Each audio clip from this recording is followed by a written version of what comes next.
she set aside, and I figured they were between Mickey Mouse and Superman.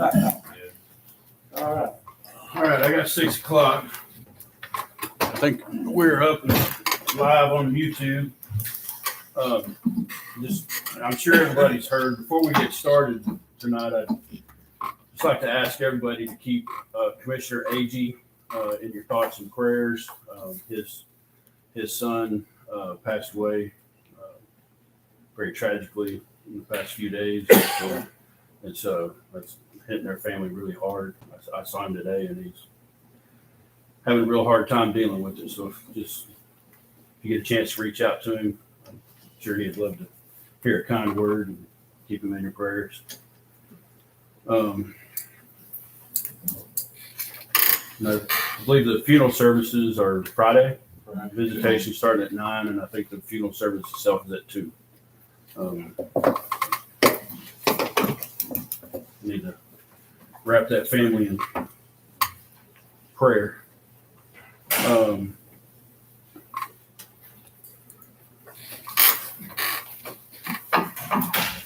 right.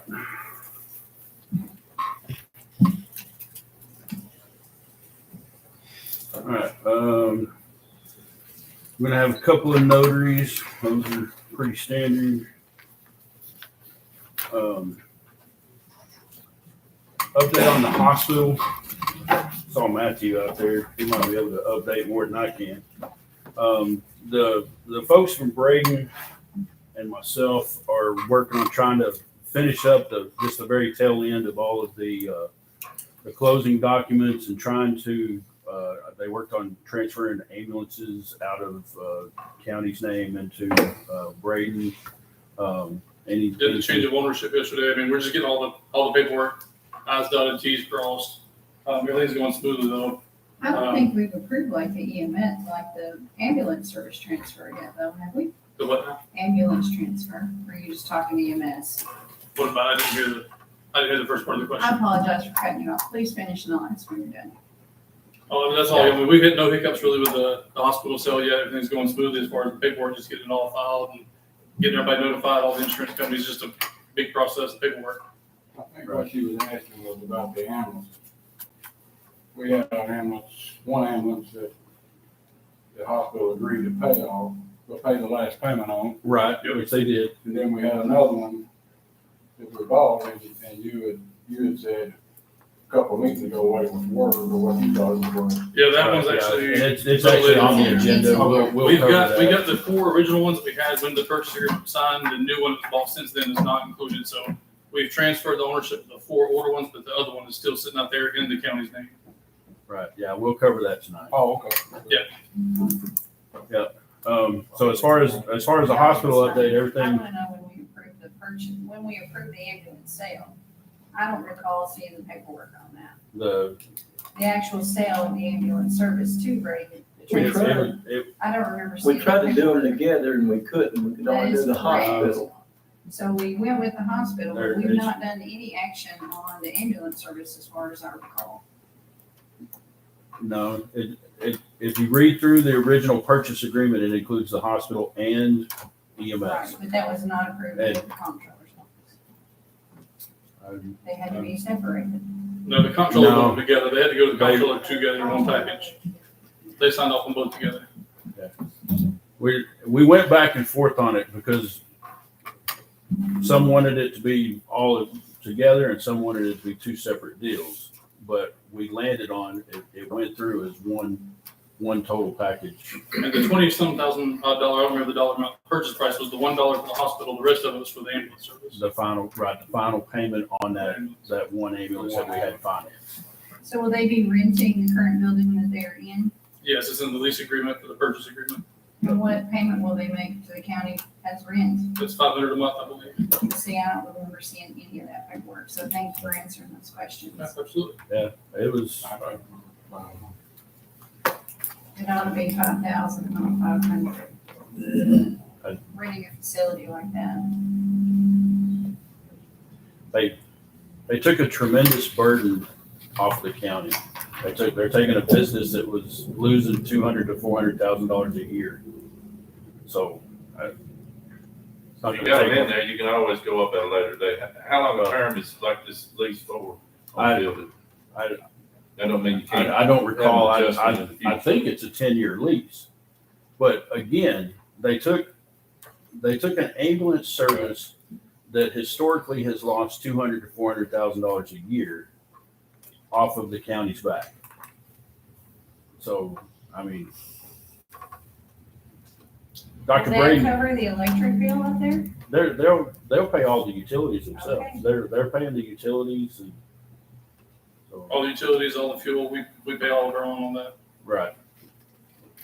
And it was difficult to come up with a fair rental price because the building it's not a standalone EMS building. The fire department uses a fair portion of that building as well. So it's not, it wasn't just a clear cut, here's the building, standalone, it's all yours, it's this much a month. And honestly, they threw us a bone by agreeing to pay $500 a month. I mean, this whole deal, everybody's judgment and vision is clouded by the $1 that we sold the hospital for. My Which vision is is not clouded by that, but I'm gonna respectfully Okay. I disagree, Oh, it's fine, don't worry. Well, that's, It's all done, so it It- doesn't matter yeah, anyway. it Right is here at done. the end, it felt like we were left out of the loop. Because it was in 1 minute together, and then it was wanting to be separate, and then it was put back together. Yeah, And we It weren't, was- we weren't we were kept not informed. notified of the putting We ain't even it had a together. hospital board meeting or nothing, I mean, that's the part that's confusing right now. Right, I But understand. don't worry, and I- they're thankful for us not to be on their board any longer, Oh, so, yeah. as stated in the paper. So, and I'm thankful not to be on that board. Well, I don't think any of us wanted anything to do with the hospital. I mean, I don't know almost wanted anything the about best running a hospital. outcome that we can get for it. And I think we did. I think we were blessed that Braden Health came in here and offered, they found us. We didn't go out there and say, hey, they came to us and said, we will do this because your hospital will fail. And it would. It was going to fail within 3 to 6 months, without a doubt. Vina saw it. I saw it. We were going to hit a brick wall. The day was going to come that we could not pay the nurses, the doctors, anybody up there, and we'd have just had to lock the door. James, I was not against the sale, I was very much for it. I know, and I'm just trying to make clear where we were at. Thank you, I Hey. appreciate that. So were we forced into something that we didn't really like? Yeah, maybe. But I think at the same time, Braden has stepped up. They could have said, hey, this Medicare debt, this Medicare advance, the way the purchase agreement was written up, that was a county debt. They could have said, that's yours. 2.3 million. We're not paying any of it. It's your debt. They didn't do that. They know that the county's in a bind, and they were in a position of expertise and experience, and they could operate and run that hospital in such a way that they were able to get that paid back on the county's behalf. And they did that in a good faith effort to try to win the favor of the community. They're all about providing health care and goodwill to the community. So I feel bad for them when people try to beat them up over the selling price, because they come in here and they rescued Houston County from a hospital disaster. Because the only other option was to close that hospital, at least double our ambulance budget, and watch people die as they're driving an hour and a half to Nashville. Yeah, there's a lot bigger picture than just a dollar. Right, Spencer? Right. Should be digging into it, yes. Anyway. So right now, we've got the new Yes. X-ray machine, new CT machine, those are both ordered. I believe we got the ship notification on the X-ray machine, but not the CT yet. The plans are already in place for the new ER, the architectural drawings, all that stuff's done. It's gonna be submitted to the state, so that'll be coming soon, so we're full speed ahead of upgrades, so. Was the 50,000 paid on employee benefits before the change? Oh, yeah. Okay. Yeah, the employees they've all been paid out their benefits as county employees. They've been onboarded as Braden Health employees. I think most of them got raises, good raises. Significant raises. I was told that several of them left the meeting where they were onboarded onto Braden Health in tears because they got such good pay raises. They were so happy, they left their crying. That's a win-win. Win for us, win for them. I mean, it's, We literally saw jobs that were $5 to $9 an hour pay rates It's amazing. increases. So, I mean, you talk about people here in the community that make $9 an hour or more now in the Are community. Oh, So they're gonna spend a little bit more money too, if you're making more money. they still gonna have a grade service depending on that, or it's gonna be. Yep. A, Yeah, we've already, just since we took over, or they gave us the pay raise and took over, we're already fully staffed. We've never been fully staffed since I've been here because we gave the big pay raises. Now there's a paramedic on every truck. We're not doing one truck days anymore. The problem's solved. great. What type of benefits did you add to them as well? I know that had to be a big. Yeah, the health insurance, in my opinion, is better. I had the old health insurance. The new health insurance is cheaper and the coverage is a little better. They got full dental, vision they offer. They got a 401k. They've got your cancer insurance, your accident insurances, short-term, long-term disability. I mean, if it's a benefit out there, a standard job has, they have it. Right. You think they'll start doing some of the shuttle services, like somebody has to go for dialysis, or they just need to go somewhere for the day? You know, in the past, we've never been able to do that type of service for the community. That gets really complicated, especially with critical access. I don't think you're going to see a lot of that. We hope to expand some services here. We won't be able to do everything, just what's feasible or not, but the shuttle will go do something, come back as a very complicated deal that doesn't work very good with critical access. So I would say probably not.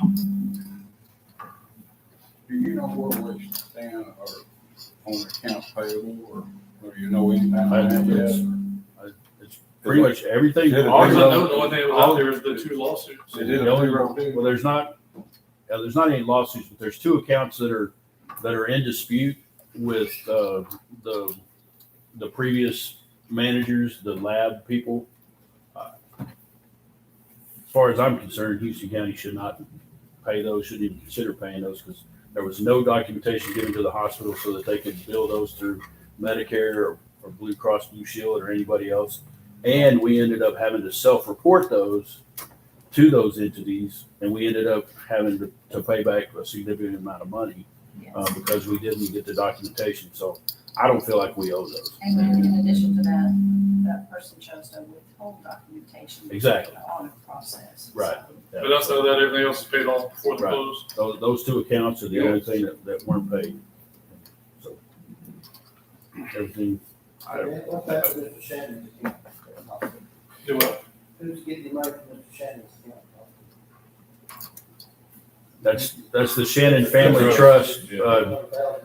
Dr. Carter is supposed to, I don't know if y'all know about the Shannon Family Trust. Dr. Carter is working on trying to get that trust. It's going to be it's untied from the hospital.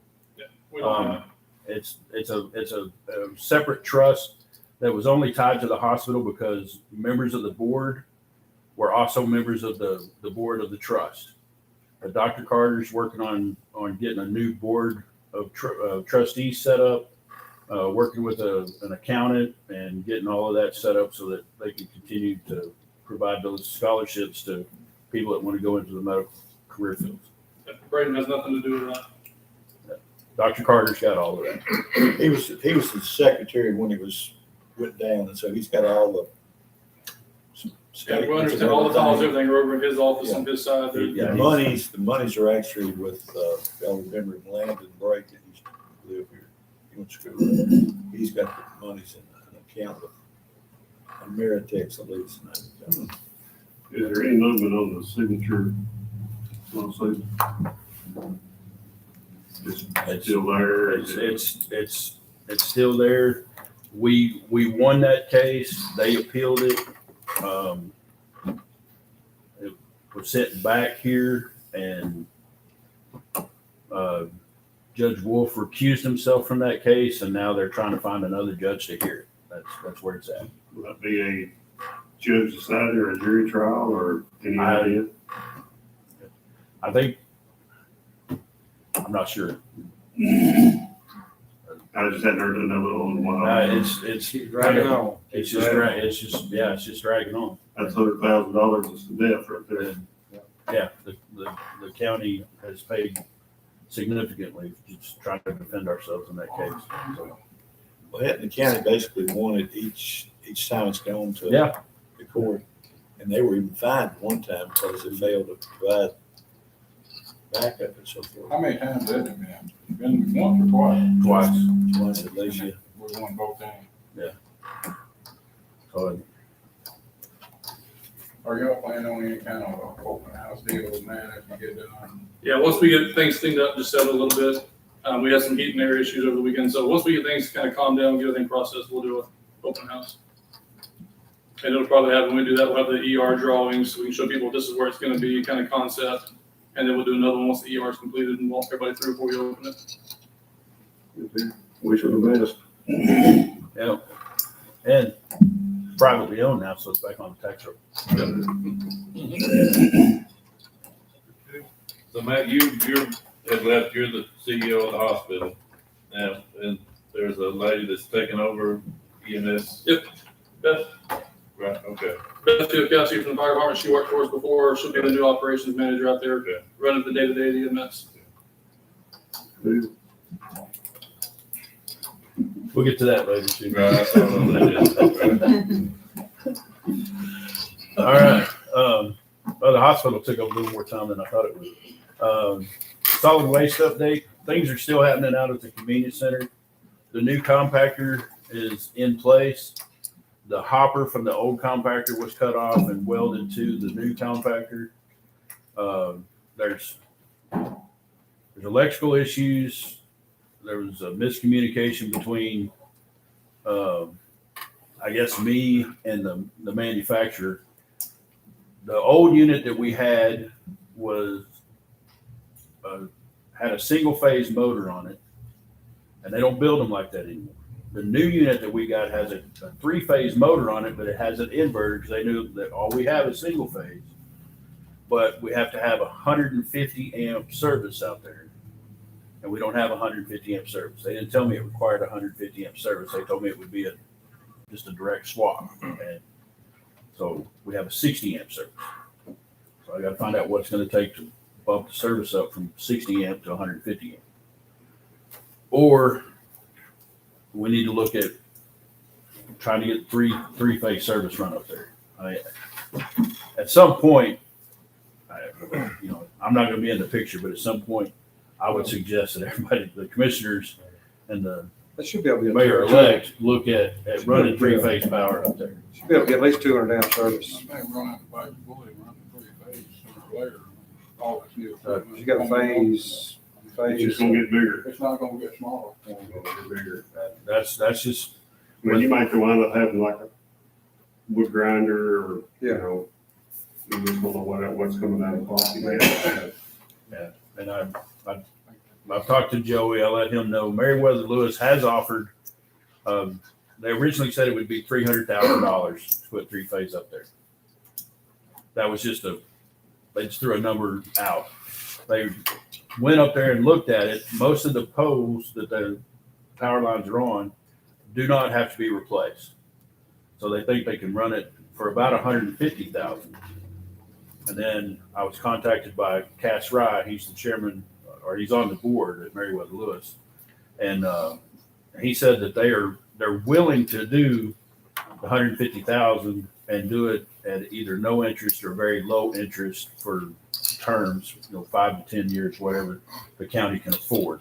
So, as the outgoing mayor, I would suggest that the county look at that, because trying to find equipment that'll run on single phase that'll do the job, it's not happening. It's Well, not. they don't say how long it would take to run to get the power there. I don't think it would take them long to do it. I mean, it's just a matter of, because they're not going to have to replace many of the poles. So They can give us 200 amp, it's there. yeah, but the problem, I mean, even if they get Phase 200, inverter. even if they get 200 amp up there, if it's single phase, Right. a lot of the equipment won't run. Right. It's most of the equipment industry runs on equipment is three-phase You asked equipment. about the cost of the energy. I don't know how much your electricity bill is up there or how they conduct the billing for the convenience center, but if you go to 3-phase, you may want to ask about the billing on that to see if that's your highest energy use for the day for the 24-hour period, because it can run into thousands of dollars a month if they bill you that way. So I maybe something to check on. I think you're right, a three-phase, that's the way Yeah. we do it. I've actually talked to a couple of engineers myself, and I'm sure James has, Mr. Black, but I've talked to a couple myself.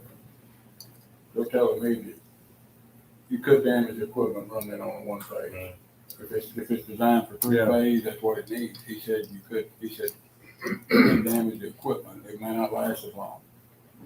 It's not gonna run It's as a lot to think efficiently, about. it's not gonna run as efficiently, it's not gonna run as effectively when you're powering it down to run on single phase when it's designed to run on three phase. I mean, it's just, There's a reason it says three phase. right. Yeah, those I phases think running on generators- three-phase power, your compactors are gonna compact better. You're gonna get more garbage in the boxes. It's gonna, I mean, and that's the goal, is to try to get as much as we can in every load that leads out of there. So, That's right. Hey, where's the three-phase stop at? Right there. up there, there's a pump station right there by the, Black Cemetery. Okay. And it's almost So it's about a exactly mile. 1 mile Yeah, up there. So it'd take $150,000 to run for a mile. But Miller Lewis said they would, no interest or anything, or what was it? It was told to me it could be no interest or it would be very low interest. 5 years, be 30-something thousand Five, dollars. five to 10, Right. 5 to 10 years. They said just That's cheaper for than the moving county dump them out. to figure out what they. That's can cheaper afford. moving the dump them out. Well, we're gonna have three pieces of equipment then, the compactor, the tire shredder, and then the pre-crusher, that all need the same type of power. The tire cutter is a single phase machine, but it's a 100 amp single phase machine. So if you got three phase power up there, you'll have better, cleaner single phase power also. Well, going from 60, it's gonna struggle. Right. And Yeah. isn't this something that we need to, I don't know who needs to take a look at it, but go ahead and put forth a proposal to, say, go to MLEC and say, okay, set us up for 5 years and we'll pay $30,000 a year to do this. That would be my recommendation, but Do we need to do that in this meeting or what? it's up to you We guys. can do it Monday night. Then check, see if TVA has That's as what well. Ben Lamp was just talking there about, might get the CBA too, and they may help, but kind of a joint deal with MLEC might help us a little bit. Yeah. Okay. Yeah, that's where I started, was with TVA. Oh, you did? And TVA put me through to Meriwether Lewis, and that's where Cass reached out to me and said, hey, he said, I understand you're trying to get TVA to help you out with it. See, here's what we can do. Very But good. yeah, but you guys have better connections at TVA than I do. We'll definitely ask tomorrow. Yeah, we make a motion to proceed with it Monday night. Well, I mean, if you can do it, the thing is, and it's feasible, then I think you probably need to get it to Vena back there so it's on the agenda for us to approve it on that. I mean, I can make phone calls tomorrow and try to get some numbers and what they're willing to do and let y'all know Monday. And a date I know, when they can start if it completes. Yeah, I'll see what kind of terms they're willing to do and how long it'll take to get it. And if it's okay with y'all, we'll add it to the agenda for Monday. I think we need to, if we put it off another month, who knows what interest may Yeah, change. well, I mean, and everything and else, so, The price of this equipment changes. Data. Yeah, every day. Every time we wait on something, it goes up. MLEC is gonna get the fire sales. And I know before, when the meat company was talking about coming down here, they were gonna do a zero interest for them, so you would think they would do it for the county if they're definitely gonna get some sales. Yeah. Sales, I think. They'd probably do a 10-year too. 'Cause on They did, they offered a 10-year down here. Our HVA systems to the individuals, they do a 10-year. I mean, if it's zero, it's fine, 10 If you years, get, if you get zero for 10 years, Right. that's what, 15,000 a year, that'd be that'd be great. easier Yeah. all the way around. You can handle that. I'll see if You I can can, always pay it all early. I'll see if I can get that And pay it done. off if you can. Right. You want to add it to the agenda, does anyone have any suggestions where you'd like the funds for this year's payment? Get technical. She's a Like we buzz. get everything else right. Nina I can the give you yeah. some Nina the suggestions. buzzkill.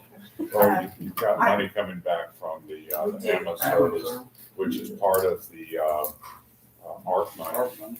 And so we could, actually, use It's still that. not our It'll just be money, on your monthly but in bill. the shell game, it is. our It's not gonna be a one-time payment, it'll just be on your monthly bill. If they put it on your monthly bill, we That's just what have they to, normally do. I mean, I think We what can do a Joy's talking budget about, I think amendment they'll and put it do into that your- there. That's what they'll. And I know on the HVAC, that's so what they they divide allow. it up over 12 months. Yeah. So we can do a budget amendment to add, expenses and just move it from the ambulance department left over to that, if we're gonna put it on the agenda, we may as well put that budget amendment in and have it ready. If that was 10 years, that way you're They don't still do part a of few They more all, things. they all might get Even mad. if they're doing 10, I mean, that's a no-brainer there. They probably will. I mean, if you put three-phase and a mile out there, somebody may come out there and put up business. That's right. I mean, it's all mill and Yeah. recycle centers.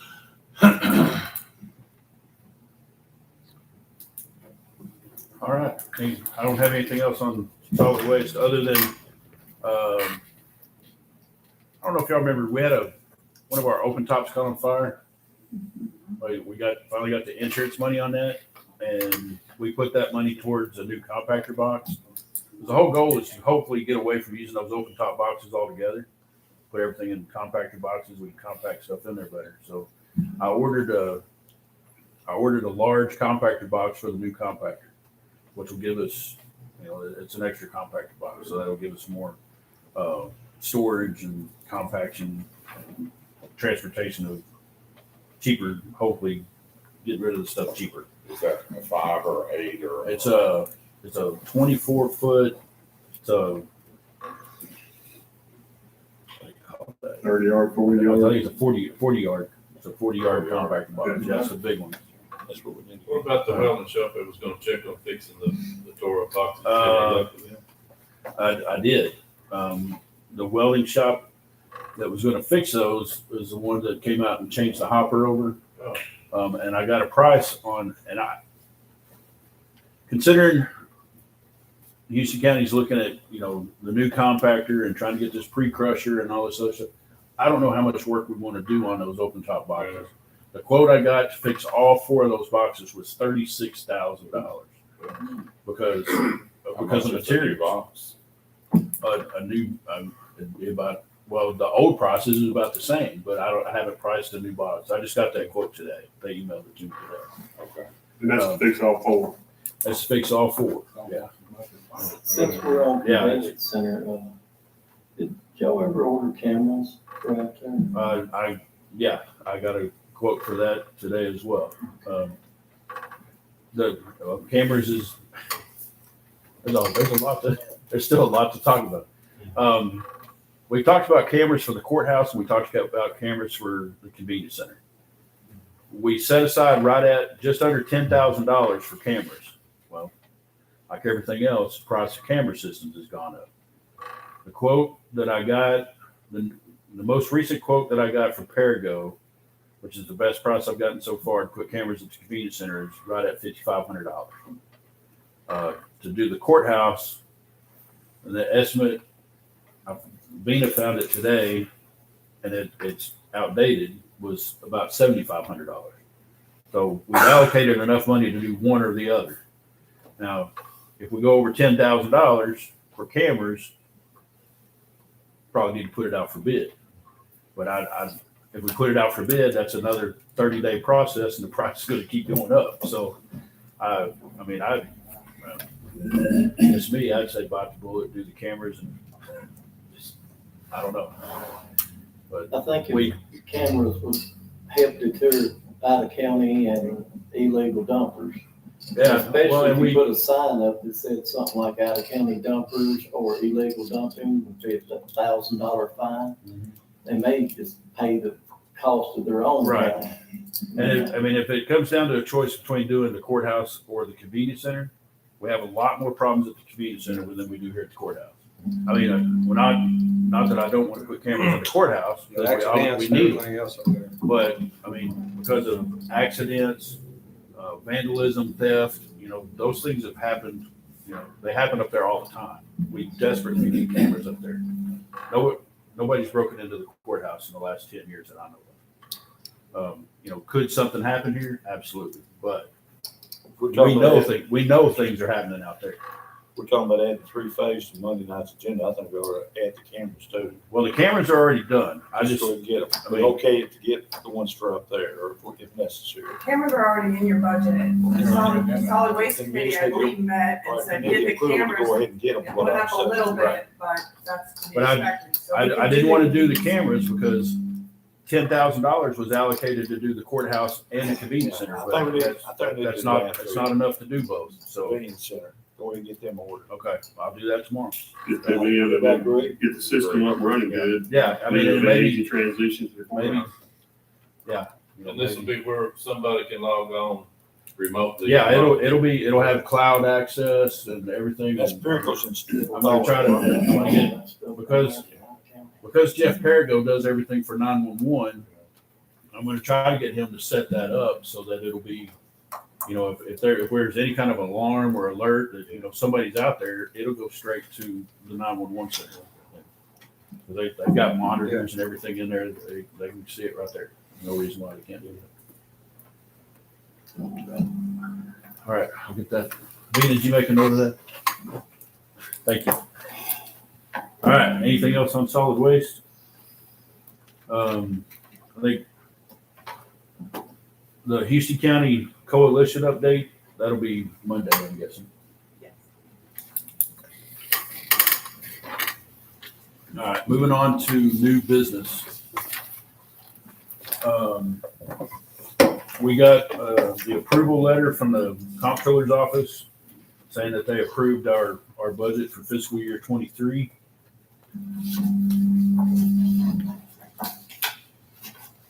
I don't believe there's any action we need to take on that. I have a question, okay, with the ambulance service going, how much is that gonna put back into 101? I would guesstimate around 500,000, but we're going to have to wait until at least the end of August to finish up some bills from July. Not a problem, I was just trying to get an idea. That would be an estimate.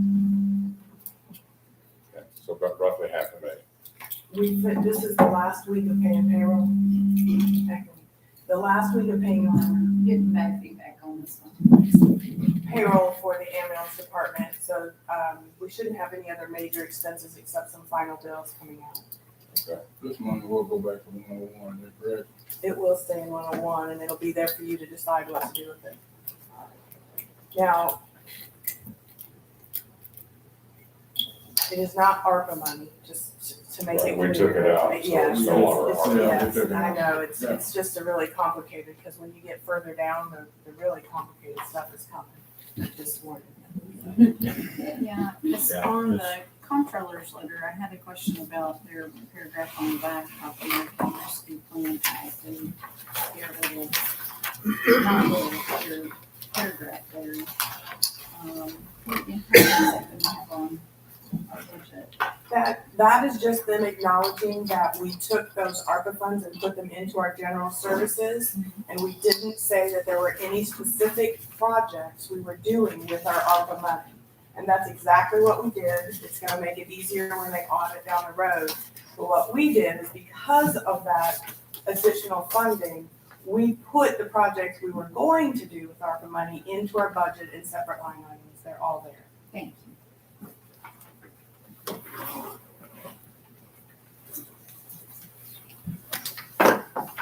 All right, number 2, the Register of Deeds. We're gonna have to appoint someone to replace Ms. Cheryl after her unfortunate passing.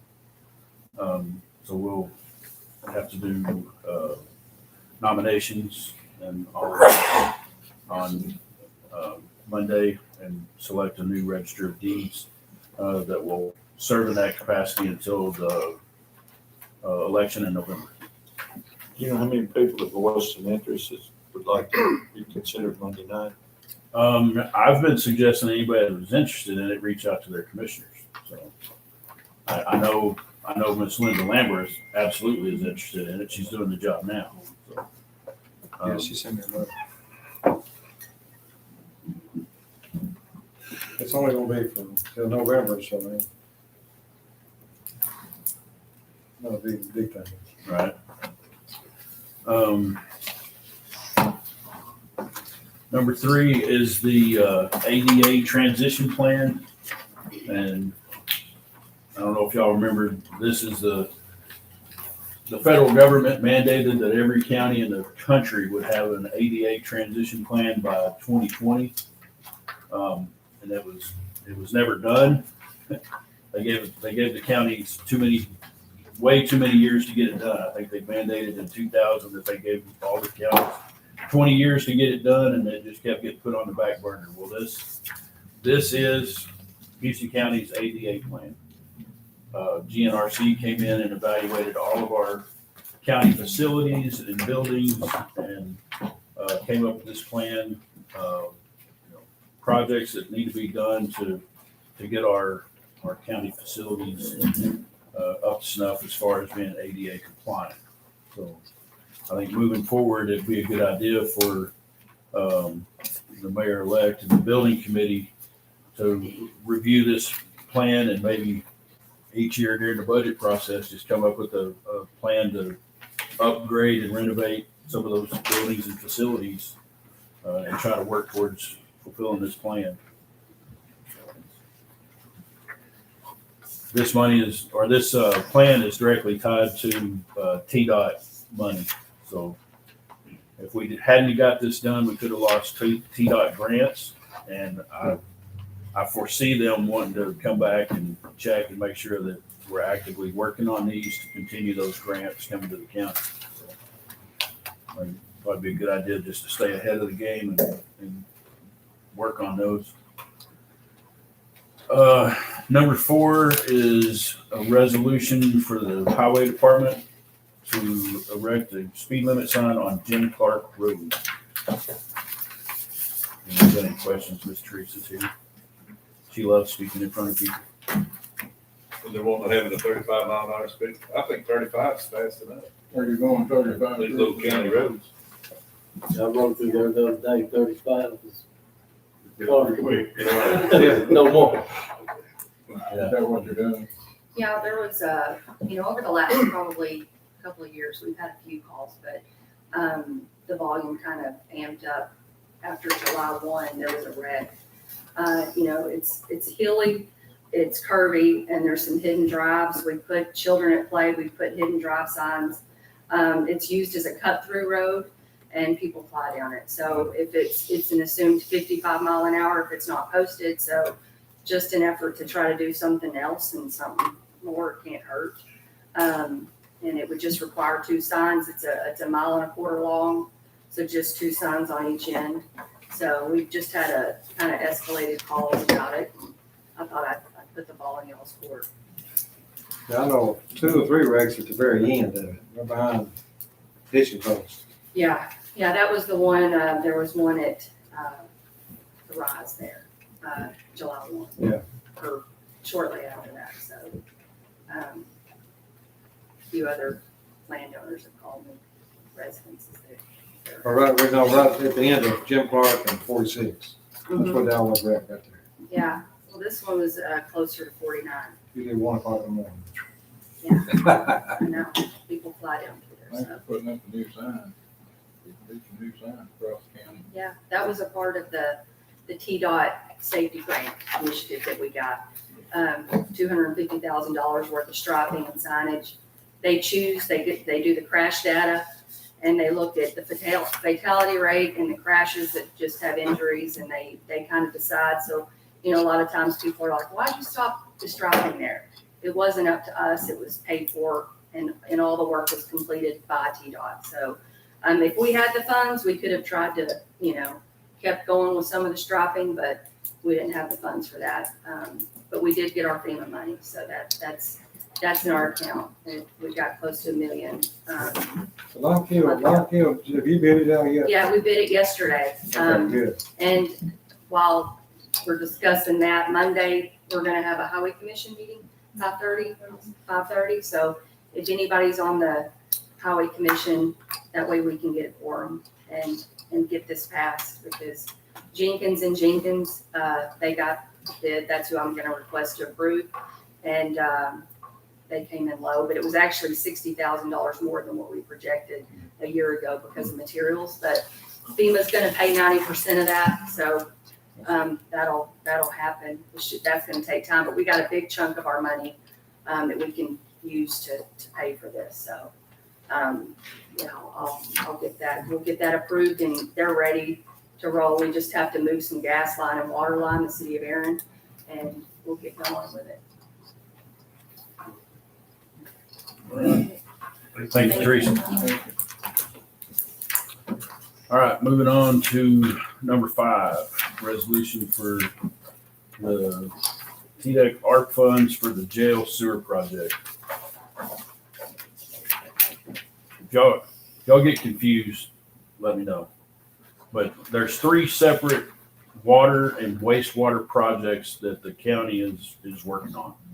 2 of them are in conjunction with the cities, City of Erin and the City of Tennessee Ridge. The only wastewater project that we're looking at doing, the county is doing that on our own. We've got to apply for it to TDEC and everything else because we don't have a wastewater facility. And that's what this first resolution is for, is to allocate a portion of that TDEC money, the non-competitive grant money that TDEC has allocated to each county for the jail sewer project. Everybody following me there? That sure needs to be a top priority, what it costs when they have a sewer problem. Yeah, and I mean, it just for upgrading the infrastructure of that facility, I don't think it's gonna be too long before they come along and say, we've got to add to the capacity of the jail and add more beds, and we just got to get it fixed.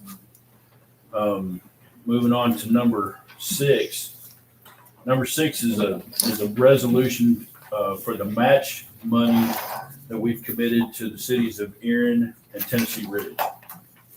And this, you guys have already approved all of this. These are just resolutions. TDEC is wanting these resolutions so they know exactly what each county is doing with their allotted non-competitive grant money.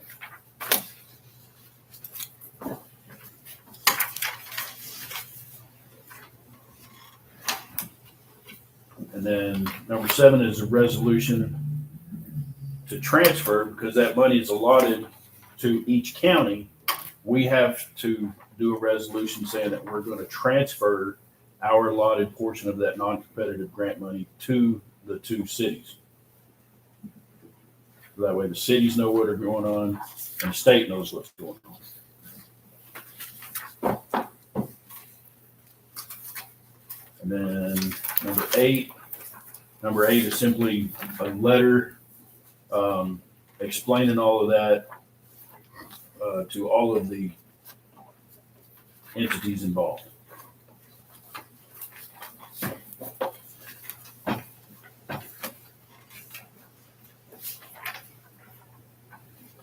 All right, number 9. Number 9 is a resolution for the Houston County Emergency Medical Services as an ambulance provider. In working with Braden and their ambulance service and everything, since we had a county-owned and operated ambulance service, this was kind of a non-issue. Now that we're getting our emergency medical services provided to us by a private company, this is something that we need to do. And Mr. Mike is here to speak to it. He's the EMS guru, as they refer to him at Braden Health. He works over in Lexington. Commissioners, how are y'all this evening? My name is Mike Smith. First of all, let me introduce myself a little bit. Been in EMS 36 years. Been in management of EMS servicing since 2000. Private entities only. I am the overall director for all EMS services for Braden Health. Currently, we have services in Henderson County and in Decatur County. Recently, Decatur County, we've been in about 5 months with them now. These are all part of the failed hospital systems that we're looking at throughout the state. I can give you a little history about the hospital. I can assure you that you will be pleased with the service that you're going to be provided. I come from a hospital that was less than 30 days from being closed. We didn't even realize it, but our corporate owners at the time, Community Health Systems out of Franklin, I'm sure some of y'all are aware of them. Dr. Braden, seeing that, got a call from that meeting. They had been voted to close our facility. And one of the guys in there says, hold on one second. I know a guy that just not want, this fits his business model. Dr. Braden was in Florida. That was on a Tuesday. By Saturday, he was in Lexington with his team. By the next week, they announced that they had purchased us. I have been in business with Methodist Healthcare out of Memphis, with Quorum and CHS out of Nashville, all private industries, all I've ever worked for. I have never seen a turnaround of a facility like we have in Henderson County. We went from 1 to 2 inpatients today to 14, 15, 16 a day. Your larger corporations, all they want is the money. They want you to come to the emergency room. They want you to have the sniffles. They're going to put you in the hospital for a couple of days and they're going to send you out. They don't want to take care of anything serious. They don't want to do medicine the way medicine is designed to be done. And I assure you that you will be pleased if you just give them half the chance. As I brought for you this evening, it is just a county resolution that states that we are the primary service provider in this county because we consider ourselves as a public service, not just a business right. And we have to protect that because y'all are very well, I'm sure very well educated on this. Ambulance services do not make money.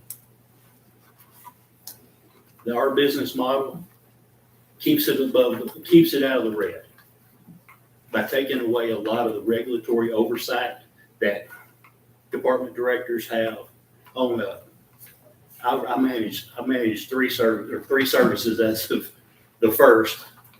But what we do have is we have working managers like Beth here that we've identified as being one of the top-notch employees that y'all have. I don't know if you realize this or not, but she comes very well recommended as being able to handle the day-to-day operations. And what we're asking for is just a resolution that secures us in this community. Y'all read through the resolution. All of our services are our primary services and what we used to consider as Class A services, the top of the line services, paramedic level services. Do we guarantee that all the time? No, there's no way to guarantee that all the time. If we have a roof collapse at a store here in town and we have, 20 victims, well, we're going to staff every ambulance the way we can just to get patients treated into the hospital. We're talking about normal day-to-day operations. But like Matt said, our EMTs and paramedics got a very nice raise. They're in the same job category as ours are in Lexington. This service runs about 1,700 calls annually. Our service in Decatur County runs about 2,600 or 2,700 calls annually. Our service in Henderson County runs close to 6,000 calls annually. So we kind of know I'm not tooting our horn, but we kind of know the business. I've been managing the service in Henderson County since 2003. And I've seen it double. I've seen it go from 3,000 annually to roughly 6,000 annually. So I want you to feel comfortable that we're going to be there for you as a community. We've got resources. We've got additional personnel. All of our personnel can work at any facility they wish to work at. If I've got a medic here that wants to work an open shift in Lexington, he can come down there just as well as ours can come up here and work because they're all licensed under our ambulance service in Lexington. So we take away the licensing cost, all that overhead cost associated with everything. So I want you to feel comfortable that we're just not in here trying to strong arm and take the service away. We're trying to here to provide service to the community as well. And all we're asking for is is for this resolution, the county commission to pass this resolution to secure our business interest in this county. Because we do know that there's a lot of services. There's some very good private services in the area. There's also some that are in it strictly. You come in here, make money as cheap a way as possible, with the lowest level of crews as possible, EMT level services only. And I mean, it's just to protect our business needs in this community. So that's what we're asking for. Yes, sir. You said something about the Class A service. Has that terminology changed? Yes, it has. It's primary service provider now within the community. Is it the same as the Class A? Yes, it's your primary service provider within the community, and then you have 4 levels under that. You have A, B, C, and D based on your emergency or your total overall run volumes of what you've got on those calls. Okay, so primary. Yes. Okay. And all of ours are run with ALS level services, paramedic level services. All right, thank you. I've not read the whole thing, but does this protect you from other ambulance service, emergency ambulance service coming in here Yes. and setting up in the county? Yes. But we can still have the transfers, the first aids and all like that. Well, what it does, it allows us first right of refusal on those calls. What it allows us to do, as you well know, we staff 2 trucks 24 hours a day. Okay. So what we need to get that call. And then if we can't make the call, then we can call mutual aid in from another county. But it does secure the borders of the county from anybody coming in. We want all that business that we can get. And part of best charge is to start tracking the times that we have to make those phone calls so that we can see with business need if we need to put on an extra crew during the day for those calls, what time frames, everything else that they're coming in. How are you gonna handle it with signature calls, first aid, come down and pick up one of the patients inside steps? We'd rather they call us, sir, and I'm going to go down and have a time talk with the administrator if this passes and just go. All we want is first That's call. your responsibility, come run No, to us and no. say, either side step. Yes. Okay. And the same level of service, that's what. Same level service Same you level. got. Okay. But in a mass casualty situation. In a mass casualty you're welcome. situation, you welcome anybody to come in that'll come in those points. Yeah, you hit the all call button. Is what you do. Yeah, you need that because. Yeah. Well, that was our concern for years and years is try to keep somebody just popping in with a, Yeah. Ambulance and a B rate, a C rate service We undertaking. The state's even addressed it by stating now that for you to even do business in the county, you gotta have a base of operations, you gotta have a license to operate in that county, you gotta house your vehicles in the county. There's all, this is just another level of security is what this is. Yeah, you need. Oh, I don't either. Yeah. I've hit that button a few times in my career and I do not want to hit that button. That button's been hit for Houston County. That button was hit for Waverly not long ago. I mean, that's what, it does not lock out from anybody coming into this county. It's called mutual aid. It allows me to hit that button that says, hey, I need help. And when you hit that button in your regional communication centers, you got a disaster plan. They start calling around to every county. How many can you send? How many can you send? How many can you send? And then everybody comes in. There's a plan for all this in place. This just protects the day-to-day operations is what this does. But it does give some meat when I have to, like you said, go down to signature and have a meeting with the administrator down there and go, sir, this is what the county commission has security orders. We've had similar contracts in the past, but it mainly was for the ambulance emergency service where we had a vendor that was taking care of it. You still have these other people coming in, and I don't know how they were handled. I won't address that. Yeah. But it was to protect that person as it would be to protect you from all emergency service, that nobody could come in and do that. We want all of it, sir. Yeah. Well, that's fine. I think it'd be great. And Basically- y'all understand. I'm sorry, go ahead. Basically, this just authorizes them to be the gatekeeper of all of the ambulance services provided in Houston County. If they're able, they want to be able to provide all of the transfers, the not just the emergency runs, but the transfers and everything.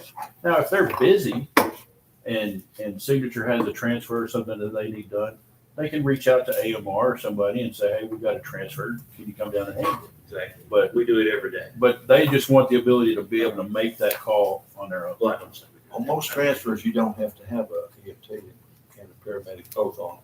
You have 2 EMTs, right? It depends on the level of care that the patient needs. Okay. And if the patient's going to Nashville to a doctor's appointment, just needs 2 EMTs Yeah. basically.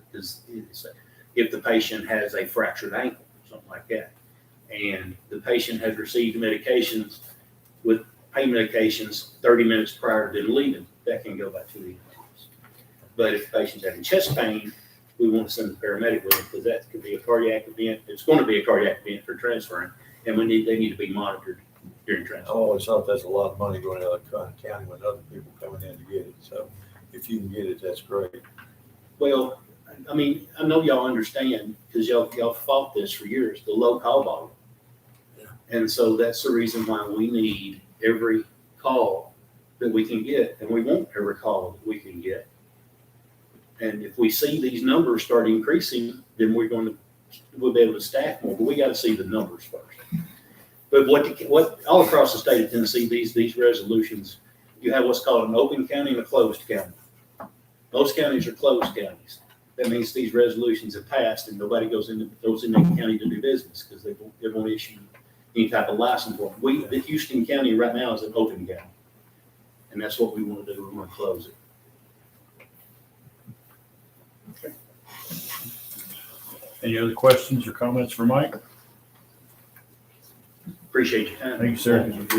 Congratulations, Beth.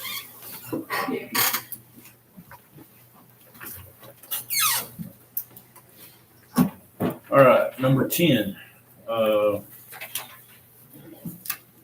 Number 10 is a bill of sale for the 2012 Dodge ambulance. This is the one that was discussed earlier. Braden Health has agreed to pay us exactly what we've got invested in that ambulance, which is $44,688.75.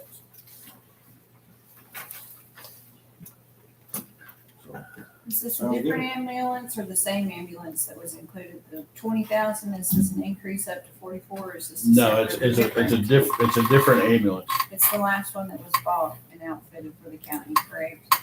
Right. The 20,000 was the final payment on another ambulance that the county had financed. And then the county purchased this ambulance after the deal was struck with Braden Health. Okay, thank you for that clarification. We would just be recouping our money that we've got in that ambulance. As it should be. Thank you.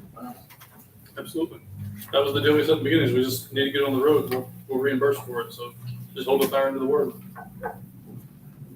Anyway, any questions or comments on that? Thank you. All right. Number 11.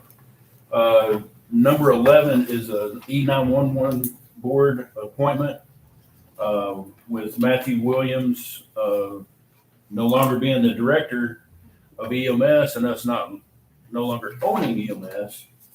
There's going to be a vacancy on the E911 board, and it has been requested that Beth Falkowski be appointed to that board. Anybody got any questions or comments for Beth or Dell?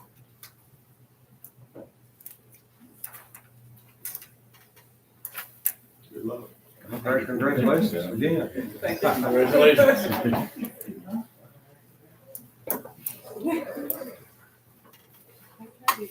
Don't run off, Deb. Number 12 is a request from Dell to purchase a public alert system, and I'll let him speak on that. So I'm sure most of you remember the end of June, we had a officer-involved shooting and a manhunt for a day and a half. The system that was in place prior to that, if we had to notify the public, we had a no cost to the county. We could use the school's mass alert system to notify the public. And then we would have access to social media. We did that and it worked, but we found some gaps. Social media is only going to get a certain part of the population. Same thing, the school's alert systems are only going to get parents of school-age children. So this system that I'm requesting we gain access to allows anyone in the public to either sign themselves up for either a text message or a phone call, or an individual could sign their parents up for a phone call, an elderly parent for a phone call. So it's going to get a greater cross-section of the county, and it would also, another portion of this gives us direct access to iPause, which is the wireless weather alerts that you get, whether you sign up for those or not. It would give us direct access instead of the delays that came about by waiting for TEMA and TBI to issue those alerts. We still use the other systems you've been using, or you go? Yes, no. Part of this, it will, so we wouldn't be using the school system. This would replace that. But this system allows us to type in the text, send that alert, and it'll also automatically update social media for us, all in one stroke. How long will it take to notify everybody? As long as it takes somebody to open up the portal and type in a message. I mean, As far as once the everybody message is, once we hit send on the message, how long it takes, I don't have numbers on that. It's supposed to be basically instantaneous, but I would say less than 10 minutes guaranteed. But So that'd be your call to decide when he goes, there you go, the sheriff or? that's one of those things that once we have access, how it's activated, when it's activated, based on guidelines from the state, guidelines from federal government, and then those discussions with department heads, when it will be activated. These funds that pay for this will come out of 911 and not out of county. They would be coming out of EMA, so this would be an EMA function. And I have the money in my budget. I'll have to move some things around, but it's already in the budget. But it's not that expensive. The plan that I'm suggesting is, the annual cost is just under $4,000. Okay. So grand scheme of things, it's not that expensive. Yes. Did you have? Good idea. Did you have access there in June to make that call when it first happened, or was it, how long was it? We made those phone calls almost immediately. Once we knew that it was going to be extended. I called Miss Chris McCaskill. She was actually on vacation in Florida, but she had remote access and she put that alert out as quickly as she did. Correct. You didn't have that. Correct. And that's the same thing. To do the wireless alert, we had to notify TBI and TEMA, and then they had to go through their channels before they could issue the alert. You'll have full authority. We would have direct access in the county, correct? Yeah. Correct. It needs. And it was a cost thing. The previous system that we looked at was through a different company, and it was, I want to say it was closer to $12,000 a year. And didn't do nearly as much as this one does. Yeah, so this would basically work like the Amber Alerts, Silver Correct. Alerts, those kinds of things. Correct. So if there was like a major accident or something, we could put out, you could put out an alert that there's been a major accident on Highway 149, avoid the area, whatever. Correct. And then, so we would have different levels. We wouldn't necessarily use the wireless alert, except for in the most extreme circumstances. Right. But to say that there's an accident on 149, avoid the area. There's a structure fire directly, up against the road, avoid the area. Or the dump's going to be closed on Monday, it's a holiday. We could do those. I'm going to say those need to be separate, sign up groups. The dump is but- always closed. But again, that's one of those things this system would allow us to create separate alert groups for severity. So if somebody wants to have every county announcement, we could do that. Or if they just want those serious alerts, we could do that as well. Yeah, we need to make sure we're doing a good campaign on everybody being notified with, Correct. everybody's cell phone is all over the place. Correct. Make sure they sign in.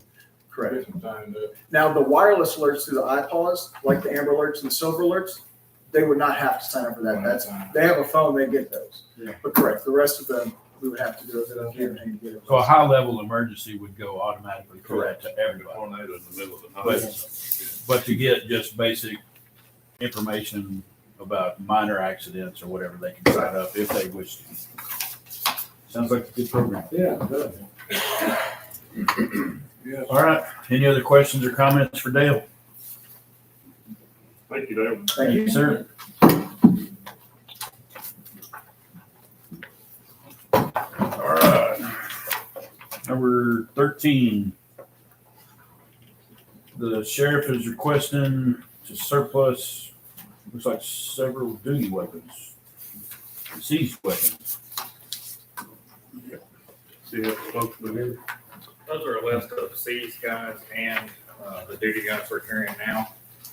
The seized guns have to be either sold or traded per court order. So we're just gonna try to do a package deal and get new handguns for the deputies. Will this, anybody to bid on these, will that be FFL or Yes, all of them? all of them. We've actually got a firearms dealer out of Waverly that's interested in all of them.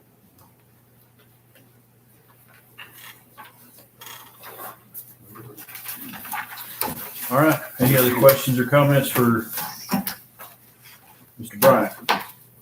Deputy Bryant, Chief Deputy Bryant. I'll get it right in a minute. Thank you. I have one that's not related to this, maybe you want to play, it's about the SROs. Yeah, right. Now's as good a time as any. My email, Facebook, and everything else has gone bananas over this SROs not being in the schools. The SROs have not been pulled out of the schools. I couldn't believe they did it either, but They are helping us cover calls on the road during the day. When they're not on a call, they're going school to school, just like they normally do. okay. But with some staffing issues, we are having to use them to help try to cover the road. They're not working on the grant.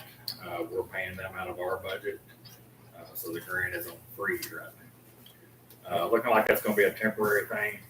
We're just trying to get everything back in order from last week. So sorry. I was just thinking it might be something that the sheriff's department wants to put out as a public announcement. And we've discussed that. We're working on that now. Did y'all lose some personnel? We did. Somewhere you had an ad the other day, have you gotten any replies on that yet? I've got a few applications. I haven't had a chance to look at those yet. It didn't look all that bad at $20 an hour.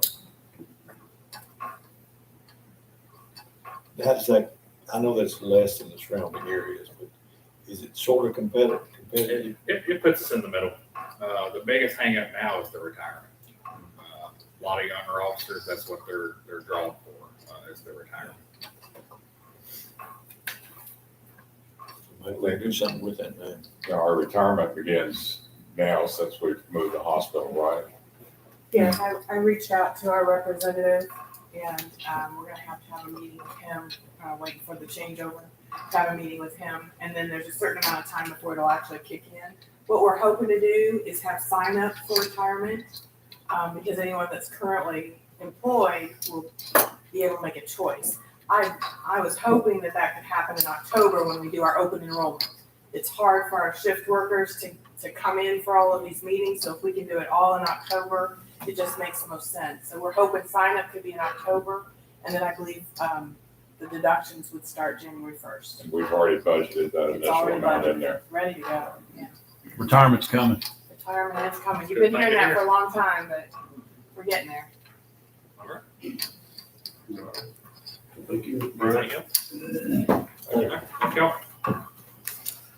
All right, moving on to number 14, the fire department is requesting the surplus SCBA packs.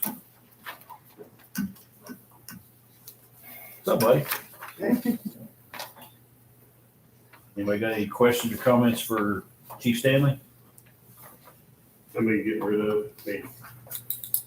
I've got various brands, as I said in there, of bottles. I've got at least 35.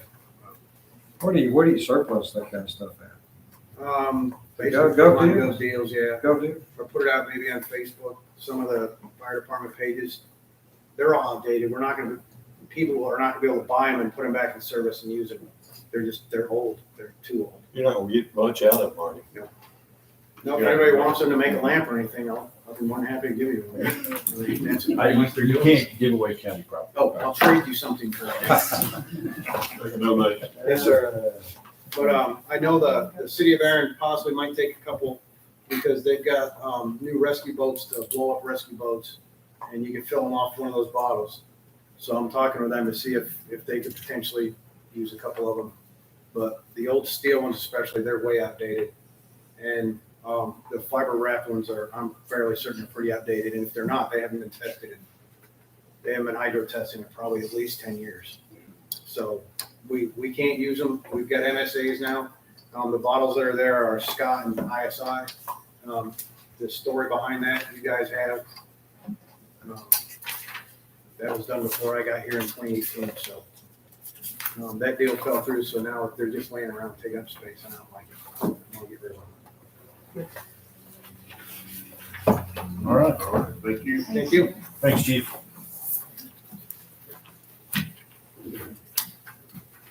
And last but not least, under new business is a request to surplus a tractor and a Chevy 1500. And Teresa, I apologize for not putting this on the agenda while you were already up here.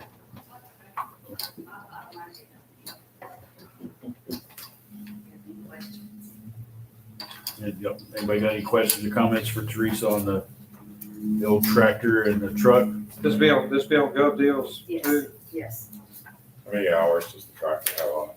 I'm not sure on the hours. I just know we have a lot of problems with it being the manual clutch. Hopefully It's a nobody's watching 15. it from Gov Deals. Yeah. Sorry. Hopefully nobody's watching YouTube Oh, from Gov Deals. Yeah. As we talk about how great your tractor is. Well, it's just for what we do with my right away mowing and starting and stopping and starting and stopping. That manual clutch, it just wears out. We've had it rebuilt several times. So the shuttle shift, the hydrostatic clutch is what we're actually getting at the end of this month. We've already purchased a new tractor and mow trim that just had to be built. The tractor's ready. We were just waiting on the mow trim. And actually, the boom actually fell off of the mow trim last week. So we're gonna have to make a small repair there and then post it. With the oil house. Just And on the truck, it should have been sold. years ago? Yeah, but it doesn't give us any problems. It's just old and it has almost 300, a little over 300,000 miles on it. So it's time. Sounds like a good litter truck. What do you think, Eric? Got one down there. Got one like that. So I just thought before we start having problems, get rid of it. Sounds good. All right.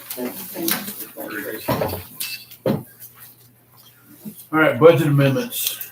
It's getting late, so we'll try to go through these pretty quick. The $4,389.50 budget amendment for the fire department is for an insurance recovery that we got for, this is for the rescue ram, right, Chief? Oh, yeah, there it is. This is for, I answered my own question. The budget amendment for the rescue ram. Yes, sir. It got damaged on an accident. It's a hydraulic tube and it's a ram that pushes stuff away, heavy stuff. We're cutting Director Pop's boys out. It got extended, it got used and laid down and it got damaged somehow. A brand new was an $11,500 piece of equipment. To repair it's $5,300 minus $1,000 deductible. So unless you guys want to spot me $11,500, we'll let the insurance company pay it. Because I was going to repair it out of my budget, and the mayor of Venus said, well, that's why we have insurance. I didn't even think about that. That's exactly why we pay for insurance. Yes, sir. So that'll be a win-win for us because we need it back. We did get a loaner from the company that we used at the acid truck accident. So we have to have a ram back. Okay. All right. Thanks, Chief. Thank you. The next one is a budget amendment to move a donation that was made to the Houston County Archives and Museum. Number 3 is a budget amendment to move the $20,239 from the hospital sale. The Attorney General is requiring that be put into a separate special revenue fund, and that fund has to be used for medical type, healthcare type stuff in the county. So, any Vina may have more details on that. The only thing I would say to that is I have had some requests from different people that we consider purchasing AEDs.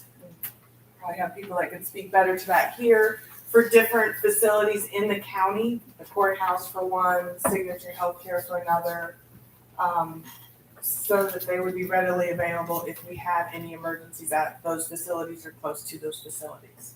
So it's just one thought, because this money does have to be spent on something health related for the community. And it's in a special fund. I budgeted it into a other line item so it could be used for almost anything health related. But it's something for you to think about, because instead of letting it sit there forever, if there's something we can use it for. How much are they, AEDs? Right now, we get about 1,500 a piece, and that's either with a cabinet or with a jump bag, however you want to put it. If you want to put it in a vehicle or put it on the wall. We're wanting to do a community AED program with the hospital. So if you go the AED route, once you buy it and install it, then we'll do all the monthly inspections, replace the batteries, replace the pads. We'll do all the maintenance for you at no cost, as long as the AED is good for its life of it. Do the schools have the AEDs? Yes. Yes. They do? And also with our EMR program now, our responders do not have, we've got one AED for the entire fire department, and it's old. So we could use, I would like to have at least one at each station and one on our small rescue truck. Actually, 5, one on each engine. Probably need, we could probably make a list of at least a dozen. We probably need a couple here for the courthouse. Yeah. The And we'll maintain library. those as well for you. But, Why don't the commissioners kind of review their individual districts, and then Monday night, let us say, okay, yeah, we'd like to have this many out there. It makes good sense to me that AEDs would be a good. and then we could run that right in conjunction with the community CPR program, where they learn how to use them. Which we're also planning to do. From experience in running these community AED programs, one thing you want to think about is, of course, higher volumes of elderly people are going to be your target areas, but you also want them in easily accessible places. So if it's locked in the storeroom where people can't get to it, it's of no use to you. But if you put it on outside the building, somebody can walk up and steal it, it's obviously no use to you either. So if you have it where Cabinet on it's it inside of the building. accessible, preferably with a camera on it to deter theft or vandalism or something, that's your best bet. But churches get them a lot. I mean, it's a big thing to put them in churches, schools, courthouses, any business where the Senior public's in and citizen out on a regular basis, and you have high volumes. I mean, you don't put it in a private residence house off the side street where there's 4 people going to benefit from it. So just stuff to think about when you look at locations. All right. Thank you. Thank you. All right, number 4 under budget amendments is $170 medical personnel budget transfer. With EMS being transferred to a private service with Brayton Health, one thing that the county does lose is our death investigator. Matthew Williams was providing that service as part of his job.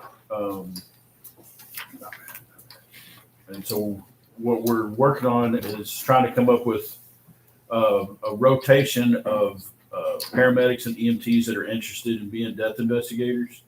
And they will coordinate with Beth.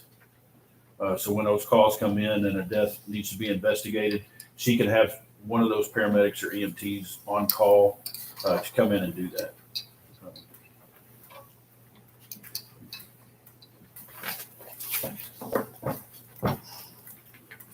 And We already had $2,000 budgeted in that line item. We knew it was coming this year, but I had neglected to break out the Social Security, Medicare, and unemployment. So this budget amendment is simply breaking Right, that this- out, and the money's already there for a per incident. but it was in a salary line item, so you guys have to approve it.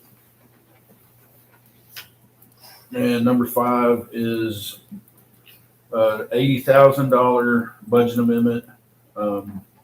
This was, I'll call it a happy accident, just because this is a little bit of extra money going into our budget.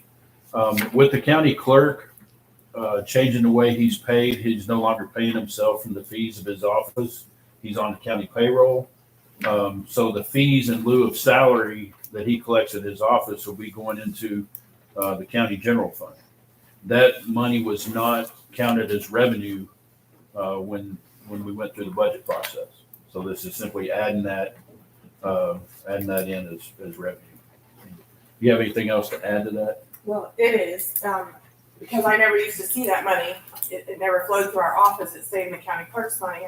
I just kind of forgot about it. So it is revenue. When he brought the money over for July, I was like, uh-oh, where are we gonna put this? We hadn't thought about it. So we have a line item to put it in, but that's going to be a minimum of $80,000 that comes into our budget that we hadn't budgeted for revenue.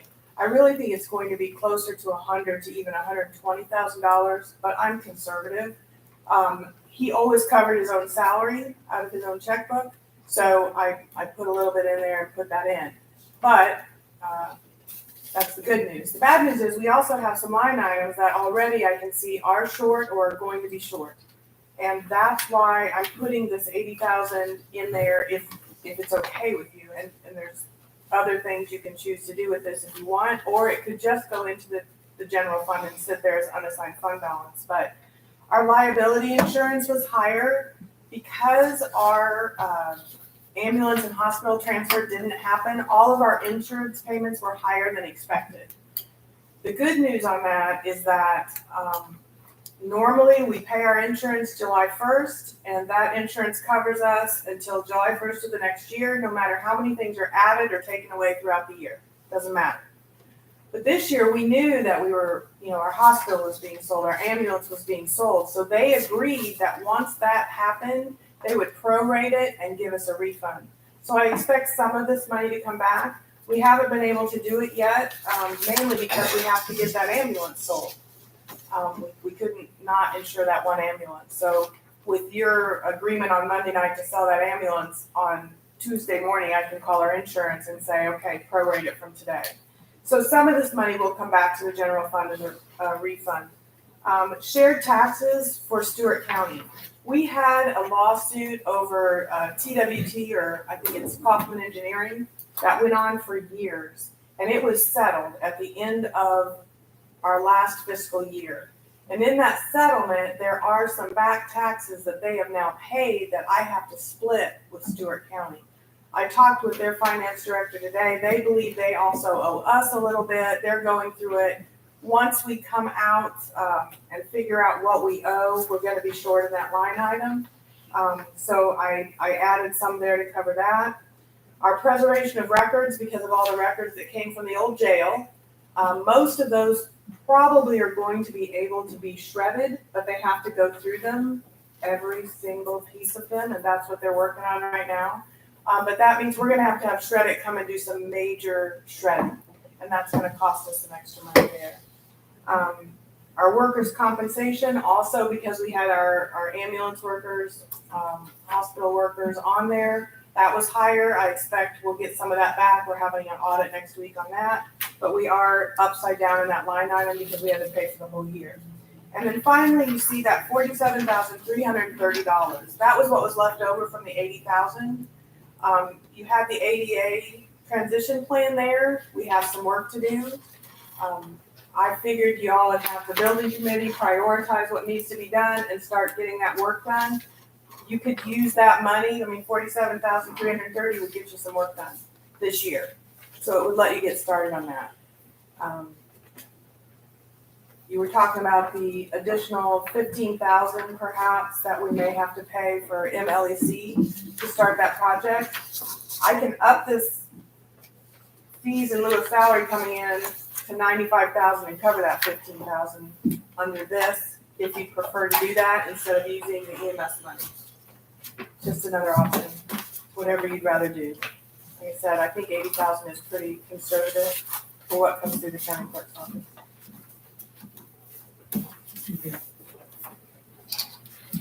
Thank you, Lena.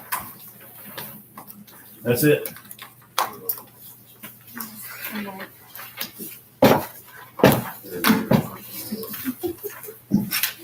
And of course, y'all That's a wrap. got all your quarterly reports and everything that you can review and approve on Monday. All right. Since the meeting's done, I just want to thank everybody that's outgoing for supporting me. and the Hey, fire department. we'll be back Monday. I know. Are you gonna be supporting And, yeah, I'll be here. I'm just trying to get in, so it's not the whole public major meeting. We'll turn on. But thank you guys for your support and those coming in. We're gonna work together this year and get more stuff done. Go play. Everything these commissioners, that's it. District 7 gets it. Brain trust.